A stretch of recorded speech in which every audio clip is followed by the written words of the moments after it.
Le 13 juin courant, la France a accusé la Russie d'avoir mené une campagne numérique de manipulation de l'information contre la France, impliquant des acteurs russes et à laquelle des identités étatiques ou affiliées à l'État russe ont participé en amplifiant de fausses informations.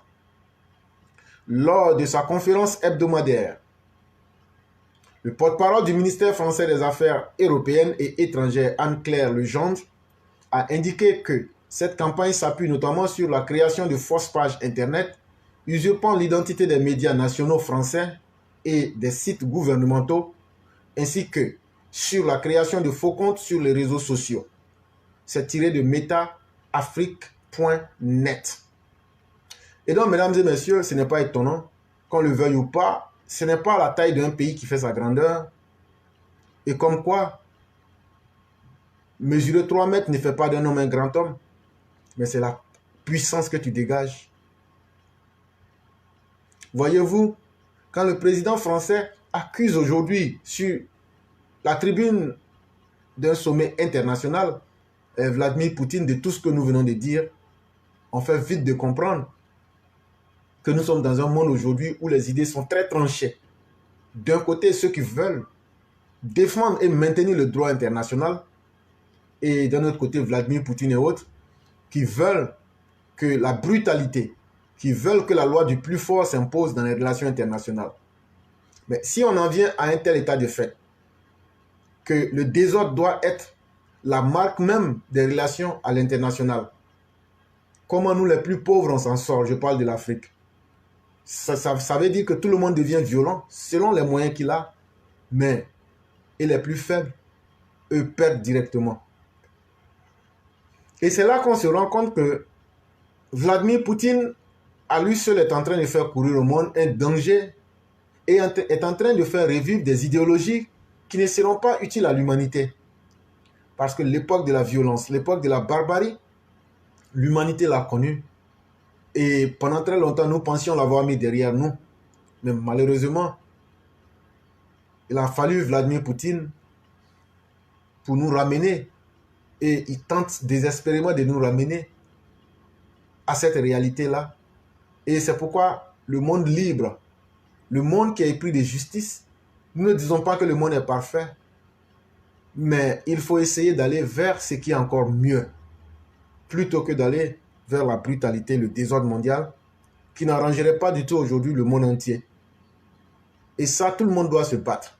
Personne ne peut rester insensible, personne ne peut rester et dire non, ça ne me concerne pas. Ça nous concerne directement comme indirectement, puisque aujourd'hui, les enjeux même du monde sont liés les uns aux autres. C'est vraiment très important. Rester neutre, c'est se faire soi-même harakiri. C'est se faire soi-même le suicide. Et ça, il n'y a pas de chose qui fasse plus mal. Cela nous fait passer au dernier sujet de la journée qui a pour titre « Prigojine ou le désarroi des Africains pro-russes ». Et là, avant de développer cet article-là, je souhaitais informer ici. Vous avez vu, par exemple, il a accusé la Russie d'utiliser l'Internet pour transmettre la fausse information. Il crée, par exemple, des sites à l'effet exactement comme les sites du ministère des Affaires étrangères ou même de la présidence française et ils font diffuser des mauvaises nouvelles. En réalité, leur force que vous voyez là, qu'ils appellent SAFE, la sentinelle anti-fraude de Laurent Gbagbo là, c'est exactement la même chose qu'ils veulent faire. Ils vont donc pirater exactement le site de la CEI et confondre les gens en publiant ce que je suis en train de dire. Je vais dire ça clairement pour que les uns et les autres comprennent.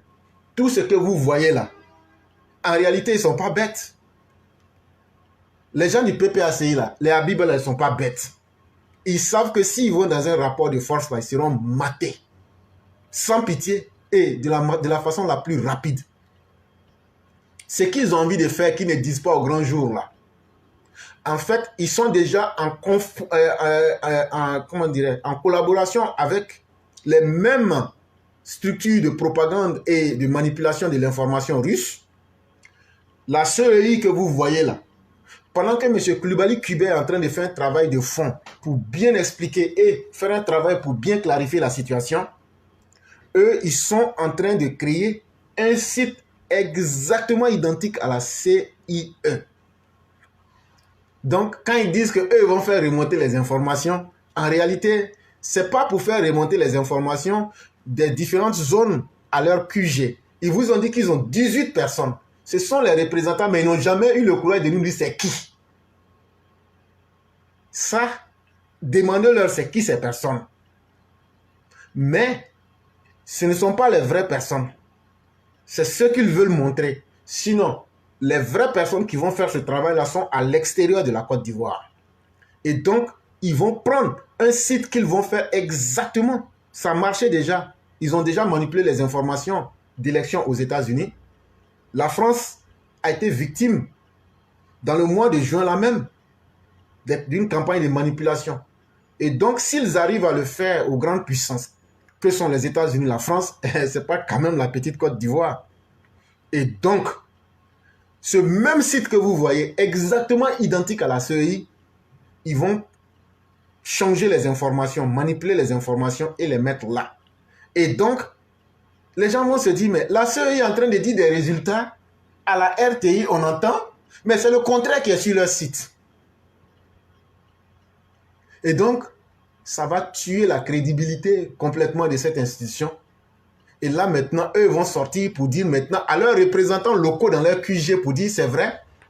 Ce qui est sur leur site est vrai. Mais M. Koulibaly Kubert, qui est un militant du RHDP, est en train de faire dans le faux. Et on l'a pris en flagrant délit. Parce que nous-mêmes, les informations qu'on a ici, dans notre site de la CEF, là, regardez, c'est la même chose que ce qui est sur le site de la CEI. Et donc, tout est discrédité. Et maintenant, les médias maintenant de propagande qui sont en leur faveur vont rentrer maintenant en jeu. Et maintenant vont essayer maintenant de salir au maximum l'image et tuer la crédibilité même des institutions ivoiriennes. Pas que seulement de la CEI, ils vont tuer la crédibilité même de toutes les institutions. Et donc maintenant, ça va légitimer maintenant la violence auquel ils veulent s'adonner. Et quand ils vont s'adonner à la violence, quand le gouvernement va réagir, on va dire, mais vous-même, vous avez des institutions, la CEI que vous contrôlez. Comment se fait-il que les informations que vous avez sur votre site sont différentes de ce que vous êtes en train de proclamer? Mais vous n'avez pas de crédibilité, donc c'est totalement normal qu'une partie du peuple puisse vous contester, même si c'est de façon violente. Et comme ça, ça va créer le chaos. Ils savent qu'ils ne pourront pas prospérer, et donc les organisations de droits de l'homme qu'ils ont déjà noyautées, et qu'il y a beaucoup de choses on ne peut pas vous dire comme ça. Les organisations de droits de l'homme qu'ils ont déjà noyautées vont maintenant faire le travail. Vont maintenant salir au maximum l'image de la Côte d'Ivoire, vont salir les images des autorités pour dire tout et rien à la fois et forcer la main de l'État à venir aux discussions.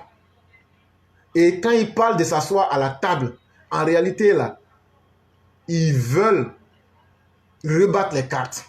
Et donc, pour eux, ce n'est pas seulement que des élections, mais il faut tuer même la crédibilité de Alassane Ouattara. Et pendant ces négociations-là, demander même que le chef de l'État, qui a été toujours quelqu'un qui organise des élections avec des conflits, soit lui-même enlevé. Voilà leur plan en vérité qu'ils sont en train de faire. Et donc, si aujourd'hui, on arrive à expliquer tout ça, pour que les gens comprennent là, on ne dit jamais rien dans le faux. Et donc, c'est pour aussi avertir et prendre à témoin l'opinion nationale, l'opinion internationale, mais surtout prendre même à témoin nos dirigeants actuels de vraiment mettre tout en œuvre pour éviter le désordre. Parce que le désordre, le FPI de M. Laurent Gbagbo, actuellement qui est en dehors du pays, il allait rencontrer ses partenaires. Parce qu'il y a beaucoup de choses qu'on ne dit pas. Il allait, quand il a passé par la France, les faux comptes qu'ils ont là-bas, ils sont allés activer à travers certaines personnes pour leur dire de faire des mouvements d'argent à l'extérieur du pays. Ils vont aller payer. Actuellement, il est en Suisse. Depuis le premier jour de la sortie, je vous avais averti. Et donc, ils vont maintenant essayer de financer ces réseaux-là. Et peut-être après, il va rentrer ou pas, je ne sais pas. Mais toujours est-il qu'il n'est pas sorti pour aller faire une balade de santé. Et donc, voilà un peu ce qu'on aurait pu expliquer aujourd'hui. Maintenant, pour revenir à la CEI, depuis un certain temps, tu as vu, moi, je suis collé sur cette affaire des milices-là. Je suis collé dessus cette affaire des milices. Je vous parle tous les jours, je vous ai dit, ce n'est pas une sentinelle, ce n'est pas une cellule anti, comment on appelle, fraude. C'est une milice électorale Éclaireur est rentré dans les détails, mais il n'a pas dit tous les détails. Comme on ne peut pas dire tous les détails, on va aller crescendo. On va aller crescendo pour faire comprendre aux gens que le FP est un, comme on appelle le PPAC, est un parti nuisible. Ils n'ont plus rien à proposer aux gens. Donc, ils sont rentrés dans cette façon de communication-là, la communication des communistes russes. C'est les Russes qui vont les aider dans cette affaire-là. Mais vous savez ce qui est intéressant? Quand le mal est déjà connu, pour le traiter, c'est facile. C'est le site de la CEI qu'ils vont essayer de pirater, c'est facile. Mais ils ont tapé poteau, comme on le dit chez nous. Ils ont tapé poteau. Mais tout ce qu'ils vont entreprendre, je dis bien tout ce qu'ils vont entreprendre, dans l'objectif de nuire à la paix en Côte d'Ivoire, ils vont nous trouver sur leur chemin. Et je dis ça ici toujours. Le président de la République, son Excellence Alassane Ouattara, à qui nous avons obéi en 2011 de ne pas nous venger, le même président, son Excellence Alassane Ouattara, n'aura plus le temps de nous dire ne vous vengez pas. Il n'aura plus ce temps-là. Le temps qu'il va prendre pour venir nous dire ça, là, nous on a fini. Nous on a fini. Parce que trop c'est trop. Nous là, quand nous on va s'asseoir, c'est nous ils vont venir tuer. Et puis ils vont venir nous berner avec leur dialogue politique. On va mener des enquêtes, ils vont faire les enquêtes, et après ils vont venir nous dire on a mené les enquêtes, mais les coupables seront traduits devant les tribunaux. Moutons que nous sommes, nous on va applaudir. Et puis maintenant, ils vont avancer. À chaque fois, quand il y a des grognes, ils vont aller à la primature. Quand vous les voyez rire là, c'est qu'ils ont reçu des millions, des milliards. Mais comme nous, on a tiré assez de leçons dans tout ce qui s'est passé, nous aussi, on dit on va prendre nos responsabilités. Et je vais vous le dire clairement, hein, l'État ne peut pas protéger, comment on appelle, les électeurs. Hein. L'État ne peut pas les protéger, je vous dis. Hein. L'État ne peut pas les protéger. Hein. Ils vont nous dire d'aller voter. C'est vrai. Mais toi, tu t'en vas voter là, il faut que tu sois prêt. Si tu t'en vas voter là, il faut que tu sois prêt. Si tu es sûr que tu ne peux pas être prêt, il faut rester à la maison. Si tu es sûr que tu ne peux pas te protéger là, il faut rester à la maison. C'est clair. L'État ne peut pas protéger les gens. Ils vont lancer l'appel, on va partir. Ils vont vous dire oui, la sécurité sera garantie, mais c'est faux. C'est faux. Mais le militant du RHDP aussi là, il aspire à vivre en paix. Il aime aussi la vie. De toute façon que vous protégez la vie des opposants là, je parle du pouvoir RHDP. De toute façon vous protégez la vie des opposants là. C'est comme ça aussi là. Nous on aime la vie aussi. Mais vous ferez mieux de protéger notre vie que de protéger la vie des criminels. Vous protégez leur vie et tous les jours ils sont dans les tentatives de coup d'État. Ça veut dire que vous êtes un parti maso, ou bien c'est un pouvoir maso qui veut faire plaire aux gens. Dès qu'il y a une petite menace nette, allons-y à la primature. C'est la primature qui est devenue la justice pour vous. La primature est devenue la justice pour vous. Mais c'est très honteux de la part du pouvoir RHDP. Les militants qui disent que nous on dit ça, fermez vos oreilles. Et puis ça va vous faire mal, je vous l'ai dit ici là. Notre communication là, vous allez souffrir de ça. Vous allez souffrir de ça. Et puis attendez-nous encore. On sera encore plus agressif et on sera encore plus extrémiste que ça. L'histoire de la Côte d'Ivoire, on ne peut pas falsifier. On ne peut pas falsifier l'histoire de ce pays. Quand vous voyez quelqu'un parler comme ça là, ça veut dire qu'il parle en connaissance de cause et il sait ce qu'il a vécu. Oui. Nous savons ce qu'on a vécu dans ce pays. Laurent Gbagbo aujourd'hui qui a fui pour aller en France. Les gens disent qu'il est malade, mais il sait ce qu'il fait. Il sait ce qu'il fait. Ils sont dans leurs projets de déstabilisation, dans leurs projets de dénigrement, dans leurs projets de piraterie. Il n'a rien, il est parti. Mais les contacts qu'il allait nouer, les rendez-vous, il n'a qu'à finir, il va venir nous trouver au pays ici. Il n'a qu'à finir, il va venir nous trouver au pays ici. Donc ça aussi, là, il faut que ça soit clair. Nous, à nos militants, la communication de poubelle, ceux qui vous disent que ces opposants-là ont changé, là, ne les écoutez pas. Ils ne sont pas ici en Côte d'Ivoire et nous. Hein.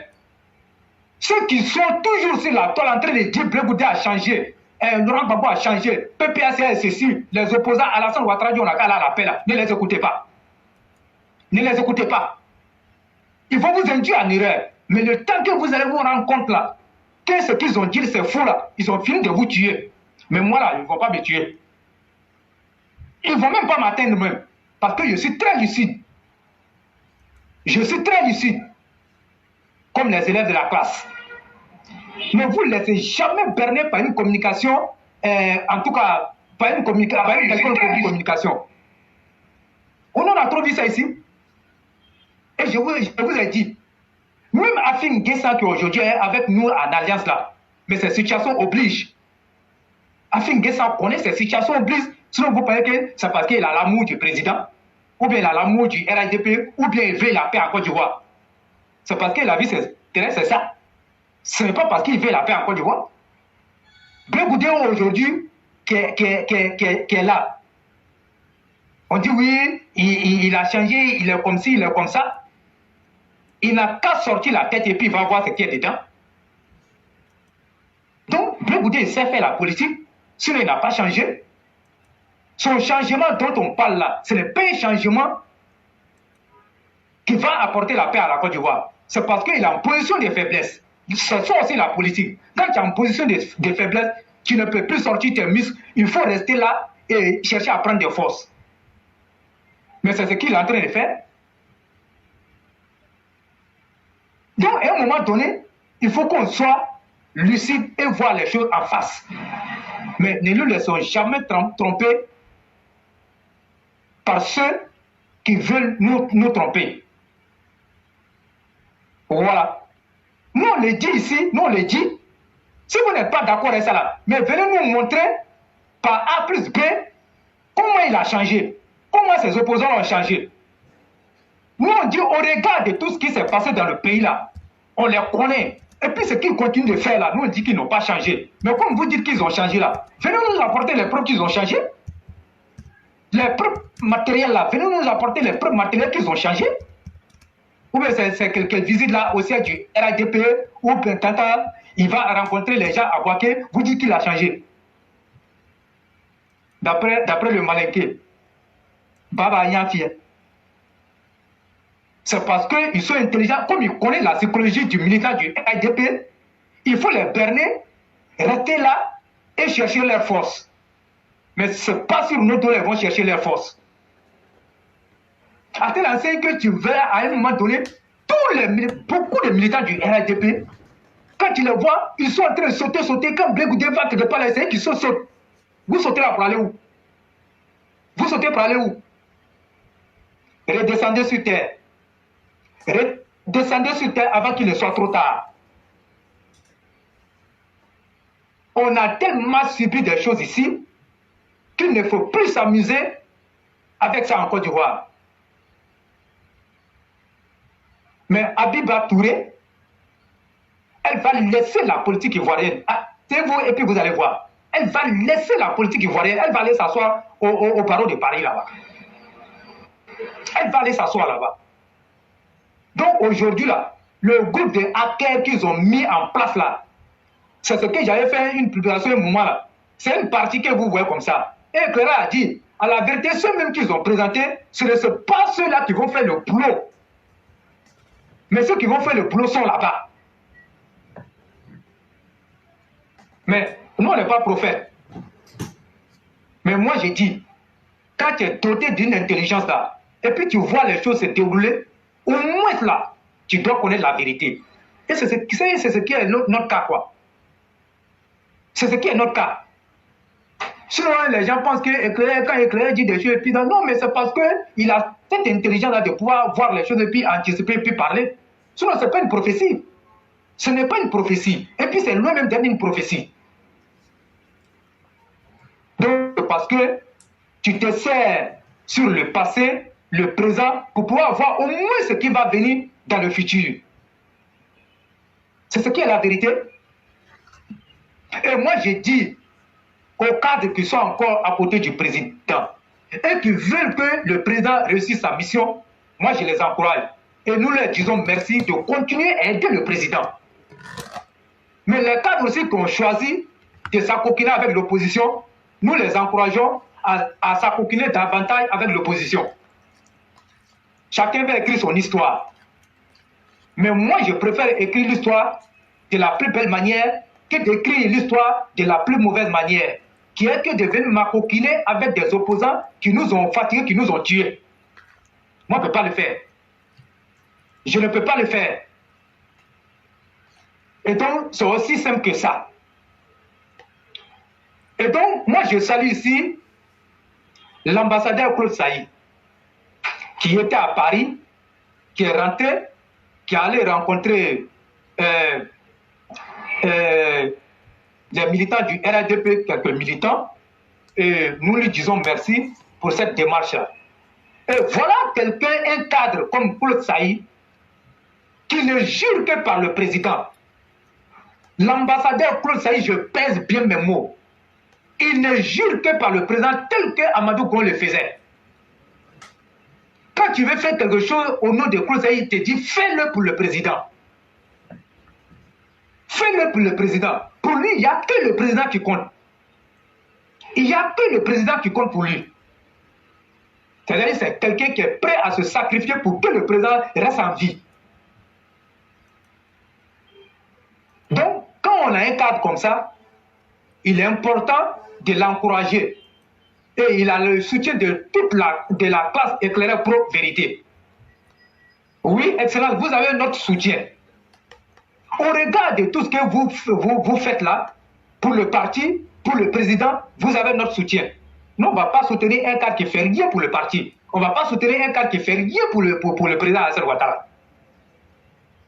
Et donc, dans ma communication aussi, d'avant-hier ou bien hier, et j'avais même dit au niveau du RADP, depuis un certain temps, depuis l'annonce des candidatures, franchement, où il y a les candidats qu'on a pu observer sur le terrain, qui sont aujourd'hui en train de travailler. Mais quand moi j'ai fait mon constat, j'ai pu dégager 2 cadres du RADP aujourd'hui qui sont constamment sur le terrain. Je vais parler de Bruno Nabagné Koné. Vous connaissez notre prise de position ici à Bruno, hein? Vous connaissez notre prise de position. Et puis Touré Mamadou. Mais depuis vendredi, je dis bien vendredi, je crois que c'est hier Touré Mamadou est rentré à Abidjan. Il a sonné le haut Sandra, beaucoup de départements, pour vendre l'image du président et pour dire aussi ce pourquoi lui il est là. On l'a vu. Bruno Nabagné connaît, je crois que même qu'il a élu domicile à, comment on appelle, dans la Bagoué. Il est ici, certes, il travaille ici, mais je crois qu'il a élu domicile là-bas. Mais pourquoi ce qu'on a critiqué tant là, aujourd'hui, ce sont ces deux-là qui sortent les têtes et qui vont à, comment on appelle, à la rencontre des populations. Donc s'ils le font bien, nous on va venir dire ce qu'ils font c'est bien et qu'ils n'ont qu'à continuer. Nous on est contre personne. Mais nous on dit l'intérêt du RADP d'abord et les intérêts du président. Oui. Donc s'ils ont compris et puis ils se sont levés. Mais les autres qui n'ont pas encore compris là, ils n'ont qu'à se lever aussi pour aller. Parce que ce n'est pas le 2 septembre là que toi tu vas gagner les élections. Hein. Les élections même ne se gagnent pas le jour J. Il faut expliquer ça aux gens éclairés. Les élections ne se gagnent pas le jour J. C'est comme un élève qui va à un examen. Et il pense qu'arriver en classe là-bas, c'est quand il sera assis, il va prendre son cahier pour réviser et puis avoir son examen. Non, non, ça ne se passe pas comme ça. Hein. C'est depuis le premier jour. C'est depuis le premier jour que l'examen se prépare. C'est aussi le premier jour que les élections se préparent. Une victoire se prépare dès le premier jour. Mais on a remarqué qu'il y a beaucoup de locaux qui comptent sur la direction. Ils vont vous laminer sur le terrain avec votre propre directoire, avec comment on appelle, votre propre directoire là. Votre directoire sur lequel vous comptez là, ils vont vous laminer ça avec là-bas. Si vous ne vous levez pas pour travailler là, ils vont vous laminer avec votre directoire. Kafana même va fuir. Kafana même va fuir. Si c'est pas comment même va se chercher, parce que lui aussi il est candidat. Donc, faites comme les autres. Faites comme les autres. Faites comme Touré Mamadou, faites comme Bruno Nabagné Kone. En tout cas, moi, je leur tire le chapeau. Je leur tire le chapeau pour ça. Mais vous connaissez combien de fois nous on a frappé ce Bruno Nabagné Kone ici par rapport à la gestion de son ministère. Et même l'habit qu'il s'était, comme on appelle, donné, d'être le beau du président et de ne rien faire. Nous, on lui a dit, on s'en fout de beau ici. Tu es là, c'est pour travailler. Ce n'est pas pour venir dire, je suis le beau du président. Ouais, tout le monde peut être genre du président. Mais quand tu as eu la chance d'être, comme on appelle, le genre du président, au contraire, ça devait te servir à travailler davantage pour donner un bon mot, comme on appelle, à ton beau-père. C'est ça. Mais nous sommes sur la vérité. Même si les gens ne comprennent pas notre ligne de communication, mais nous ne cherchons même pas qu'ils comprennent notre ligne de communication. Parce que s'ils comprennent notre ligne de communication, là, ça n'aura plus son sens. Nous, on préfère avancer comme ça. On préfère avancer comme ça. Maintenant, sur le plan sécuritaire, je vais dire ici de vive voix aux Ivoiriens, aux élèves de la classe, qu'il n'y a pas péril à la demeure. Le plan sécuritaire est bien maîtrisé en Côte d'Ivoire. Ce n'est pas un plaisantin qu'ils ont mis à la tête du ministère de la Défense. Ce n'est pas un plaisantin qu'ils ont mis à la tête du ministère de l'Intérieur. Donc, la sécurité est garantie. C'est vrai, nous avons des situations aujourd'hui au Burkina et au Mali qui a causé de façon, comment on appelle, chose là, on a quand même un grand nombre de flux migratoires vers nos frontières du Nord. Je vais parler de Ouangolé et consorts et les autres côtés. Mais je peux vous dire que c'est maîtrisé. On sait qu'il n'y a pas de sécurité zéro, mais c'est maîtrisé. Vous pouvez dormir tranquille. La Côte d'Ivoire a suffisamment investi dans le domaine de la sécurité, rien que pour donner la paix aux Ivoiriens. Et cette paix-là ne saurait être perturbée par un criminel, par un récidiviste. Si tu l'as fait, on t'attrape. Tu sais ce qu'il y a dedans. Donc le président Alassane Ouattara tient à la sécurité de la Côte d'Ivoire. Parce qu'il n'y a qu'en paix, en période de sécurité et en paix, qu'on peut mieux développer le pays. Mais tout ce développement qu'on a eu à faire, c'est ce que Touré Mamadou était en train d'expliquer aux populations du Haut-Sassandra.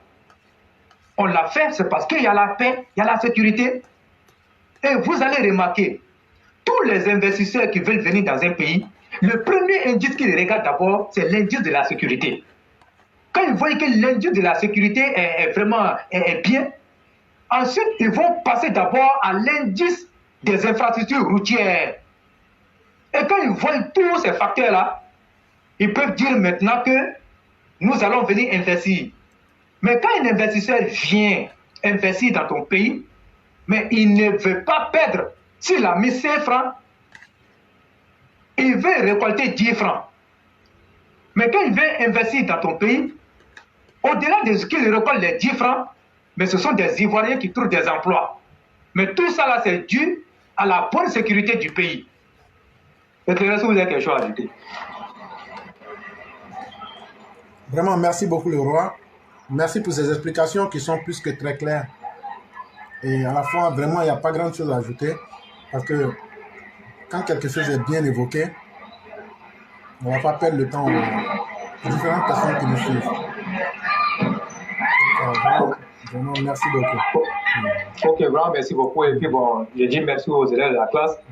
Et je dis encore merci, qu'on continue. Et le travail qu'on a eu à faire concernant le âge, et vraiment, franchement, il faut saluer les élèves de la classe. Et c'est ça le rôle d'une plateforme. Parler là, il faut poser des actes. Et nous faisons ces actes-là et les résultats sont là. Et tous les jours, nous recevons les félicitations et des choses. Et éclaireur, moi, je ne vais pas, ce n'est pas pour trahir un secret. Et je crois que tu es un grand. Tu es un grand, ce n'est pas moi qui le dis. C'est les témoignages qui nous parviennent là. Ce sont ces témoignages-là qui nous font dire que tu es un grand. Parce que nous, là, si on vient dire que toi, tu es un grand, là, souvent les gens pensent que nous sommes là pour faire ton atalapo. Mais pourtant, toi, tu as prouvé. Tu as prouvé par A plus B que toi, là, tu es un intellectuel. Que toi, là, dans n'importe quelle situation qu'on te met, tu vas t'en sortir. Tu as déjà démontré ça. Et ceux même qui viennent faire tes éloges, ce ne sont pas des enfants, ce ne sont pas des petits de la République. Ce sont des grands de la République. Ce sont des grands de la République. Et moi, je suis très fier de t'avoir rencontré et d'être un de tes collaborateurs. Comme beaucoup de personnes, surtout les élèves de la classe. Ici, sur cette plateforme, quand tu viens, au moins, après l'émission, tu repars avec quelque chose que tu as retenu. Et cette chose-là va te servir plus tard dans ta vie. Le tuteur le disait, tu as écouté au fin fond du pays, et je te l'ai même dit que depuis Daoukro, on a un frère qui ne manque aucune émission, même quand il n'est pas en direct. Après, il prend le soin de télécharger l'émission pour en faire des archives. Et tout ça là, pourquoi? C'est parce qu'il y a du contenu dedans. Quand tu fais une communication et que le contenu est vide, personne ne viendra. On fait une communication pour créer du contenu. Et je vais même te dire, tu es un cyber-militant, tu n'es pas un cyber-activiste. Parce que le cyber-militantisme est différent du cyber-activisme. Il faut que ça soit clair. Un cyber-militant, c'est celui qui a une ligne de communication claire et qui sait évoquer les choses. Mais le cyber-activiste, c'est celui qui dit tout et n'importe quoi. Il n'a pas de ligne de communication. Ce qui lui vient à l'œuvre, c'est ce qu'il dit. C'est ça qu'on appelle un cyberactiviste qui n'a aucune ligne de communication. Mais le cyber-militant, sa communication est bien gérée et sa communication parle des sujets qui sont vraiment, qui touchent la vie de la nation, qui touchent la vie de son parti. C'est ça le vrai cyber-militant. Éclaireur, tu es un vrai cyber-militant. Bonne soirée à chacun. Merci infiniment, le roi. L'éclaireur n'est rien sans vous-même, les élèves de la classe. Parce qu'il y a eu le soutien de ces personnes qui, certes, anonymes, mais qui sont des personnes vraies, que vous êtes, l'ensemble des élèves de la classe. C'est à vous que reviennent tous ces remerciements. Et cette reconnaissance, elle est commune. Mais surtout, cette reconnaissance revient à nos parents qui sont en Côte d'Ivoire et qui ont fait confiance en nous, au nom du président Alassane Ouattara. Et nous n'allons jamais essayer de vous tromper, ou chercher à nous faire plaisir, ou chercher à profiter des situations, alors qu'on peut aider notre propre peuple. Moi, je le dis, nous, notre plus grand salaire, c'est quand le peuple dit que nous sommes en paix. Quand le peuple dit, soit Alassane Ouattara, chacun peut aller chercher son pain. C'est ça qui nous a fait venir en Occident. Nous, on ne peut pas être en Occident et puis s'aimer la guerre en Côte d'Ivoire. Nous, on ne peut pas être en Occident et puis méconduire le peuple, mentir au peuple pour le tromper. Nous, on ne peut pas être en Occident et puis distraire la mentalité publique.